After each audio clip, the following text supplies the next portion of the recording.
Could Jesus have been a vegetarian? If so, what biblical precedents would he have for taking such a position? Today, Dr. James Tabor is going to take us into that argument, but there's much more behind the scenes than what meets the eye. Let us know what you think.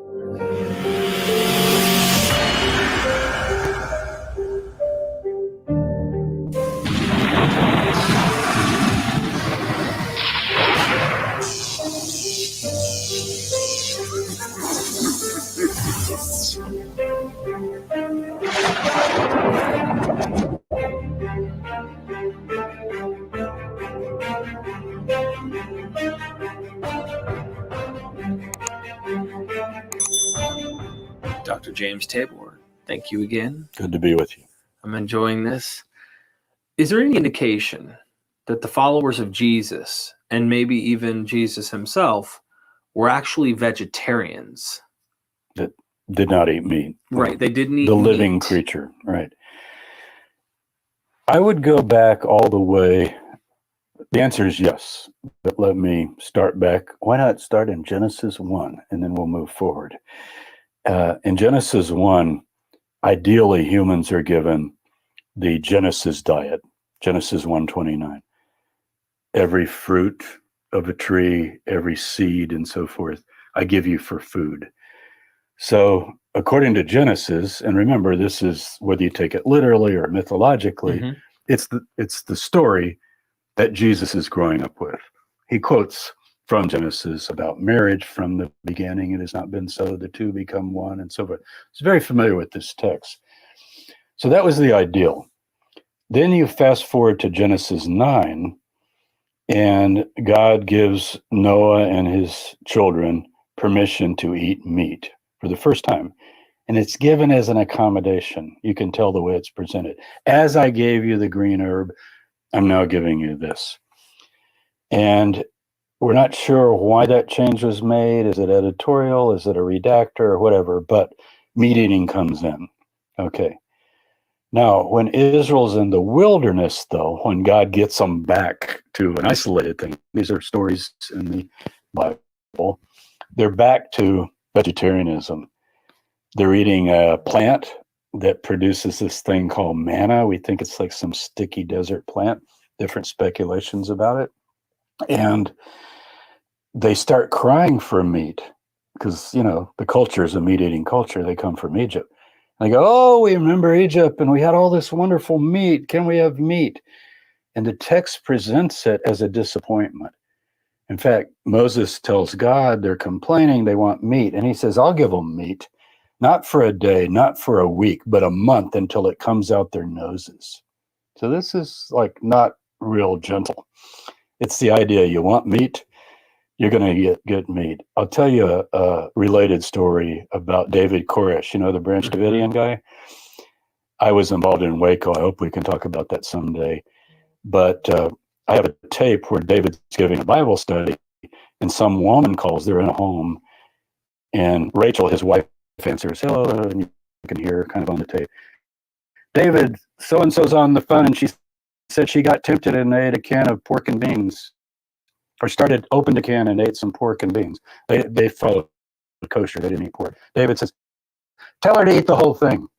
The idea, again, would be, now you want to eat it until you're sick of it. It's sort of interesting. Just that came to my mind. Wow. So anyway, they get pigeons. Pigeons or doves fly over.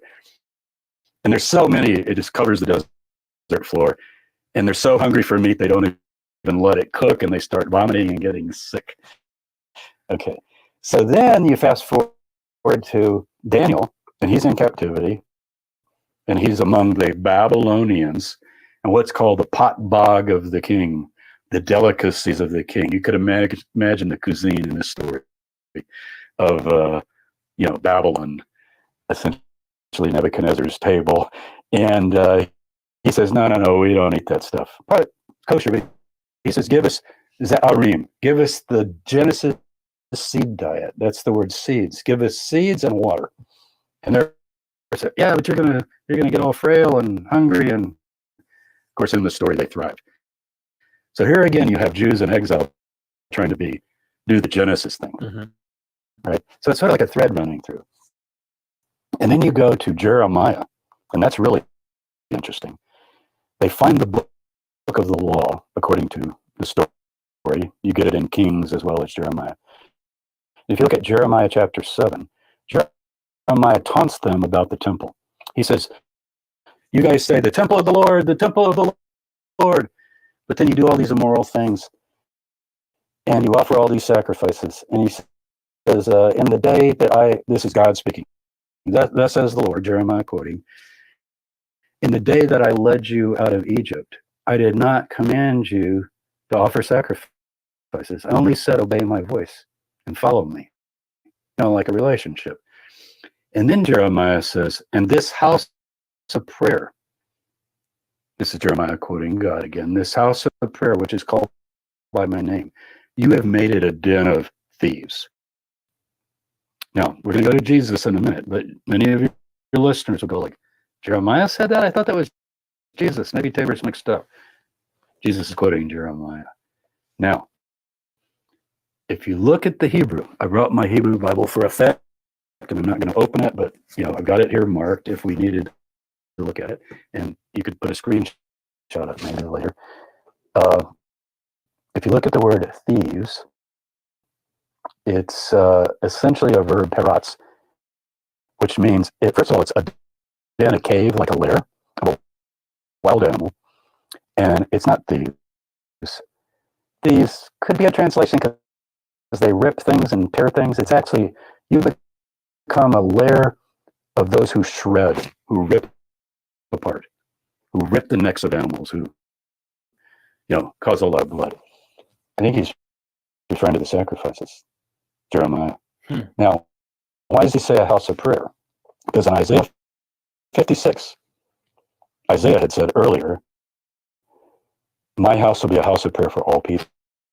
Universal. Very interesting. Jesus quotes that as well. So he quotes Isaiah 56, Jeremiah 7, puts them together. And we'll get to that in a minute. What was Jesus saying? Now, a house of prayer for all people. So we go to Solomon, and this is where it gets really interesting. In Kings, 2 Kings, or 1 Kings, I believe. Yeah, because David dies. I think it's 1 Kings. Yeah, it is. Chapter 6 or 7, right in here. Solomon dedicates the temple. Now read Solomon's prayer, just the prayer, not the thousands of animals that were offered, which could be a redaction. And he does not say anything about sacrifice. He says the foreigner will come from a far country. He will stand before God. His prayer will be heard. It's all prayer. 2 Kings of all 6, nations. I believe it is. And it's the prayer of Solomon. Yeah, I thought it was 1 Kings, but It might be right. 1 Kings. But it is 6, yeah, because it gives that chronology too. Now, what about Isaiah 56? This is really interesting. If you read Isaiah 56, and I do this with my students, and I should probably just turn to it and show you how this works, because whenever people forge things, and I think this is partly forged, they interpolate. Ancient interpolators are really dumb. Like today, interpolators are really smart. They figure, you can't tell, they figure out how to do it. You remember the famous statement of Jesus, of Josephus on Jesus. He was a man, a wise man, if it be lawful to call him a man. Interpolation. I give that to my students and I say, read this, see if you can cross out the things that sound like they were added, and then read it without them.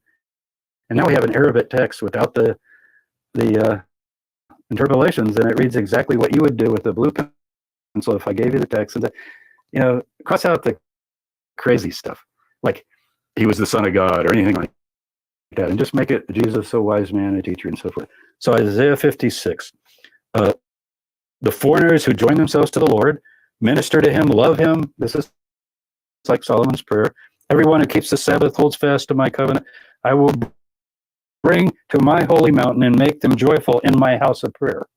Interpolation. Their burnt offerings and sacrifices will all be accepted. Take that out, and you can see it keeps going. For my house should be called a house of prayer for all people. You see what happened? Somebody read that and they go, okay, house of prayer, I'm okay with that. But I'm going to put between two verses on the house of prayer, which read perfectly well together in Hebrew and in English, well, they're going to offer sacrifices. So, and that's the only thing about sacrifices in this chapter. So Jeremiah is aware of that. And I know people dispute this, but Jeremiah says the false pen of the scribes has made the Torah a lie. Paying too much for business insurance? Next lets you customize your plan. Go basic, pro, or pro plus. Whether you're just starting out or have an established business, we've got a tailored policy for you. Trusted by over 300,000 small businesses.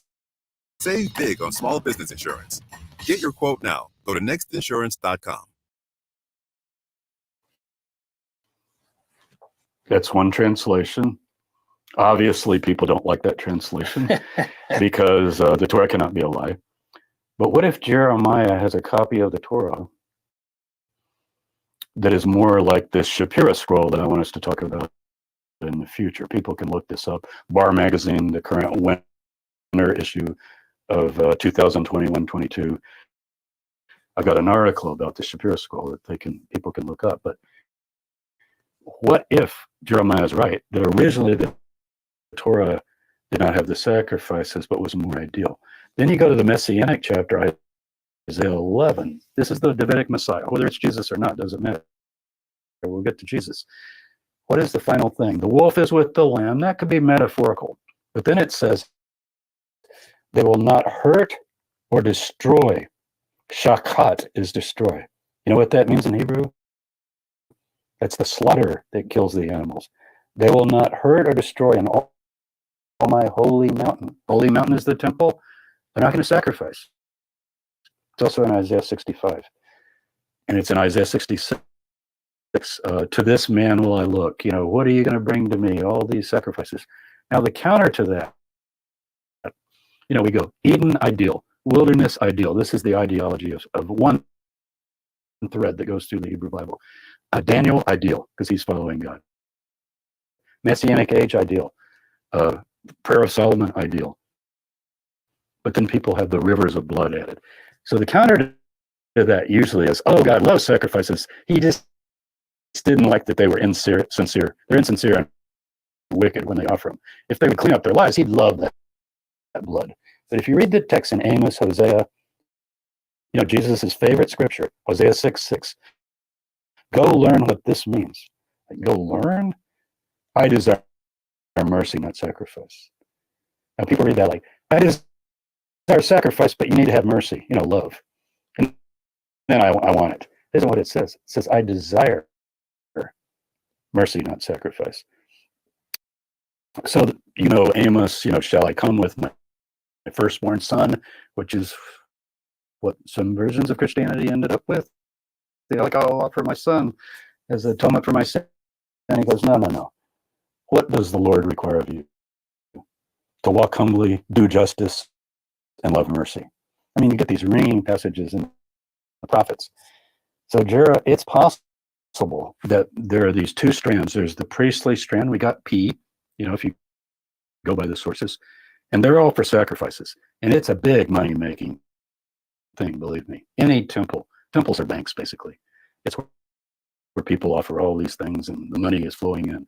You can imagine Herod's temple. And Jesus calls him the fox. Go tell that fox. He's not so fond of Herod, who killed, this is Herod Antipas, who killed his cousin John. So then we go to the time of Jesus, and what do we find?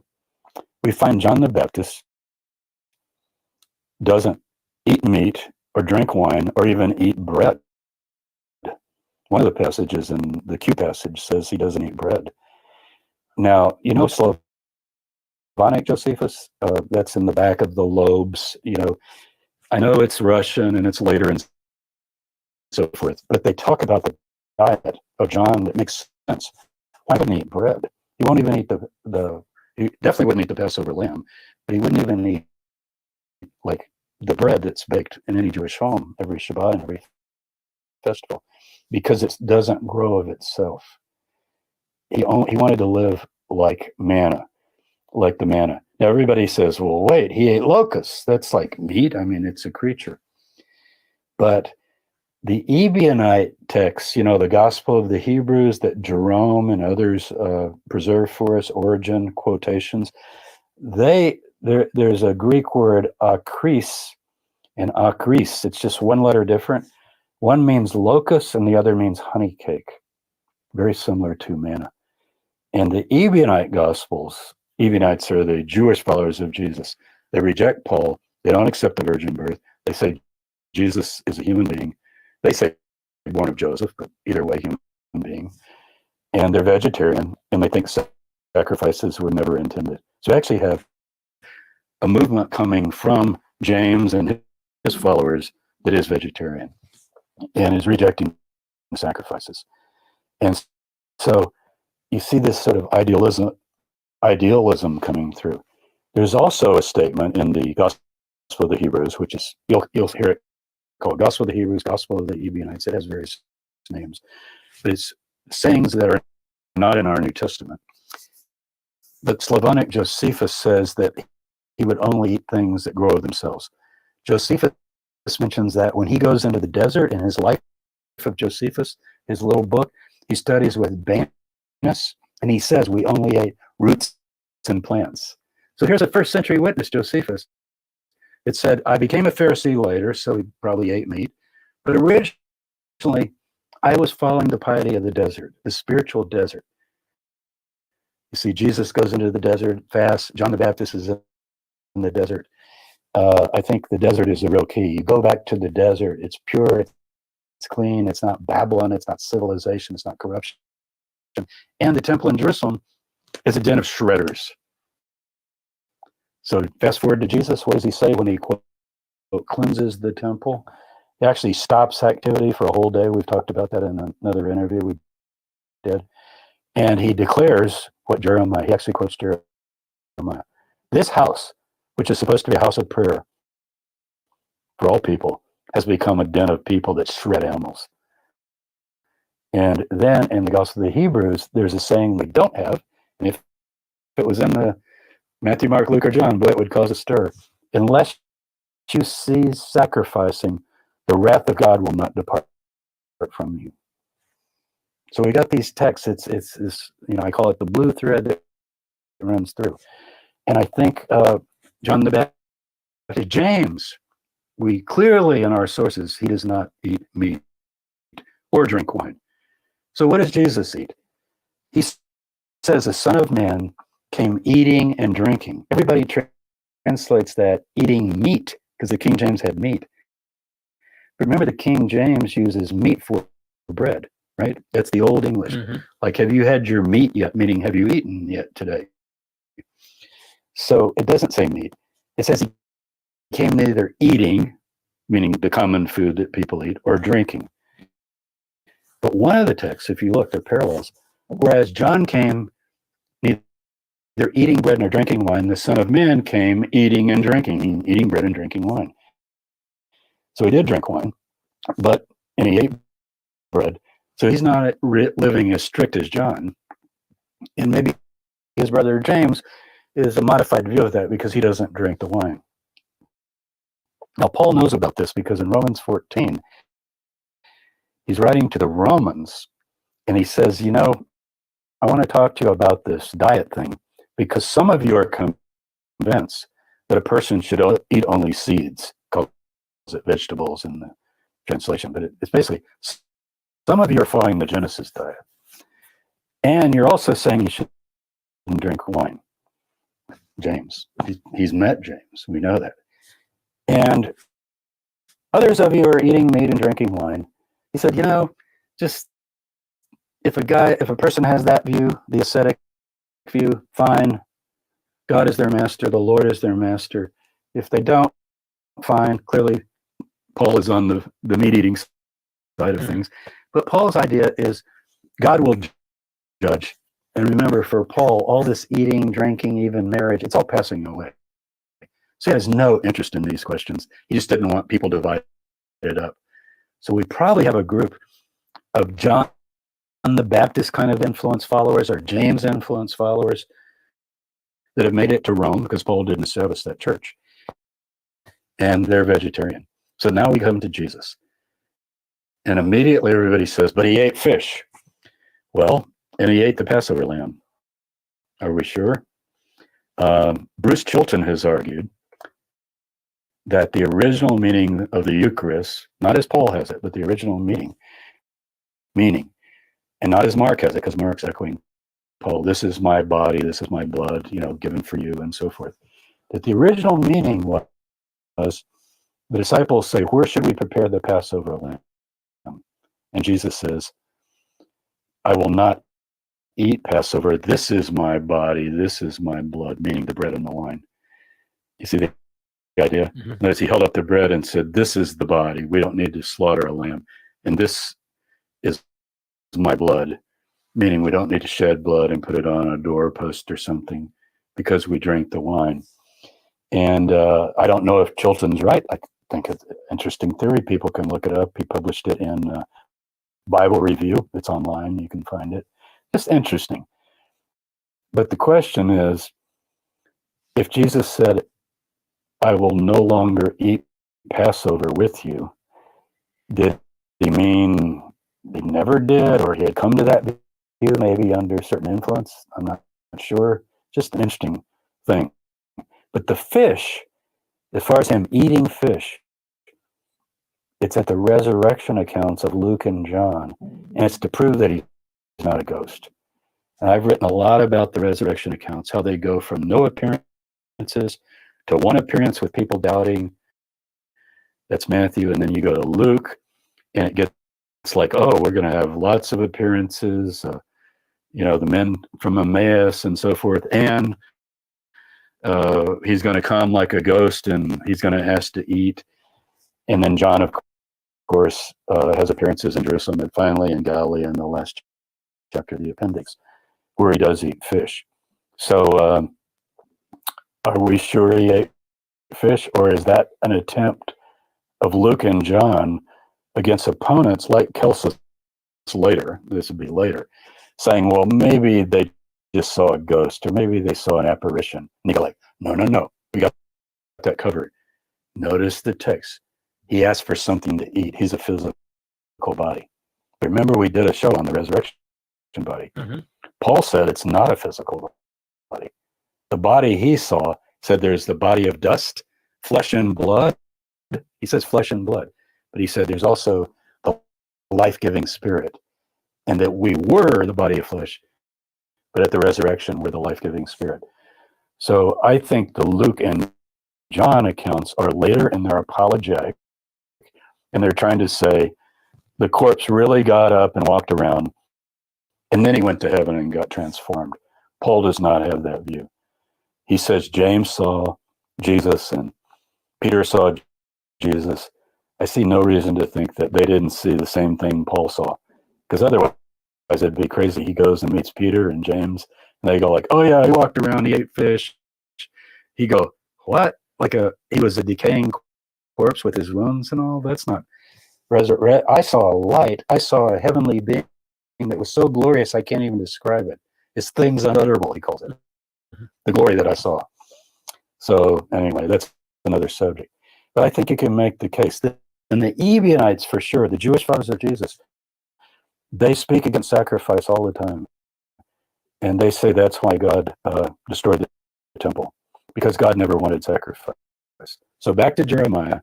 In the day I led you out of Egypt, I never commanded you to do sacrifice.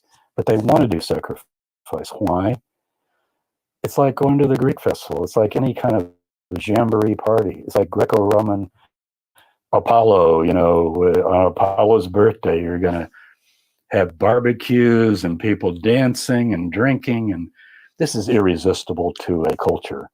And so the Baal worshipers and the Canaanite worshipers, they're having great stuff at their temple. What are you supposed to do? Just go in this little tent somewhere and just pray to God?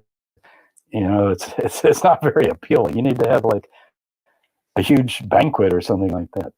So anyway, I think you can make that case that not eating meat was the original ideal. And Isaiah's the strong one. If they're not going to hurt or destroy on all my holy mountain, then now Jesus did say that you've made this a den of thieves. It can also mean traitors, TRAD. Zechariah 14. In that day, there will be no traitor in the house of the Lord. Now, people say they're trading money. No, they're not trading money. They're trading animals. Because you bring your lamb up, and I'm going to find a blemish on its lower left hind leg and go, you didn't notice that? Here, the priest, you're going to have to get one of our lambs. I know they're, we call it today, airport prices. They're going to be pretty high. But hey, this lamb's perfect certified. You'll have no trouble taking it in, and you can have your Passover. Yeah? Oh, So my they're goodness. traders. They're trading. And I guarantee you, any animal you brought from the Galilee and you brought your little lamb down, your old, it's like a little puppy dog pet, your old lamb, they're going to go, nah, you can keep it, but we got one you need. And that's what Jesus is objecting to. The commerce. Money changing is just part of it. Like, you know that they changed their money into Tyrannian shekels? It's nothing to do with, I heard in Sunday school all my life, I grew up Christian, oh, they had pagan money and the Jews only used pure Jewish money, so they had to trade and get the pure money. No, they had to trade and get the Tyrannian pagan money because it's 99.99 certified from the mint at Tyre. And that's the only thing they would trust, because you come from all over the diaspora with your coins and go, I don't know where that, who minted that? It's a coin from Bithynia or something. We can't take that, but we can trade the good coin, so you can buy. You got to buy your animals. So anyway, I think you can make a case that the original ideal that Jesus reflected: get rid of the traitors, get rid of the den of thieves, get rid of the robbers, the shredders, and go back to the original. Now, one final point: when Jesus upholds no divorce, what does he do?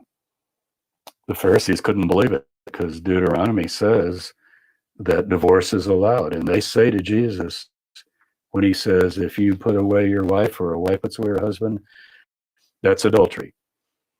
And they say, well, Moses allowed it. And he said, because of the hardness of your heart.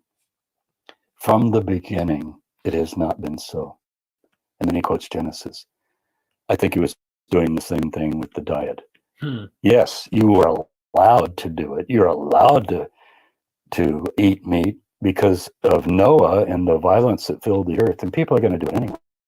I love Aronofsky's film Noah, because he actually takes this position that I'm taking, where Noah is appalled. Remember at the bloodshed in the movie, and he talks to his children about it. This is what the nations are doing, shedding blood and being violent. It takes a lot of violence to kill an animal. And, just one comment on there, as we got 2 minutes left. I think it's interesting that violence is what the wickedness of Nineveh is in Jonah. You kind of wonder, am I reading into it too much? But no, I mean, at least we know Nineveh, what they did to Israel. That might be what it's referencing. But the point is the violence that constantly happens from the nations. So if they in the future will not hurt or destroy on the holy mountain, which is where you worship God, then the ideal is no sacrifice. Go back to the Eden diet. And could I add, I think it's healthier. Plant-based diet is kind of taken over now. At least even people that eat meat, they're being told all the time, base most of your diet on plants. You're going to be much healthier. Many of the chronic diseases could be caused by an unbalanced diet. So even for that reason, which I'm not talking about health today, but these ideas. So I think that blue thread is pretty strong. Trace it on through. I mean, look how it jumps from this. Every time there's a control situation, then you don't eat meat. But when everything is just being done according to the will of anybody, then you can't eat meat. So the will of anybody's desire. But my favorite story is the pigeons. I'll give you meat. Not one day, not a week, but a month till it comes out your noses. And they started loathing the meat and didn't like it. So it's a case. But probably the Ebionites are the best example because they are the Jewish followers of Jesus that survived. They follow James. And then when James dies, Simon is put in, either a cousin or a brother, we're not sure. And he probably also grew up with these same traditions of his brother. So I think Jesus probably respected this. If he's bookended by John and James, why would he be different in the middle? So that's the case. Thank you.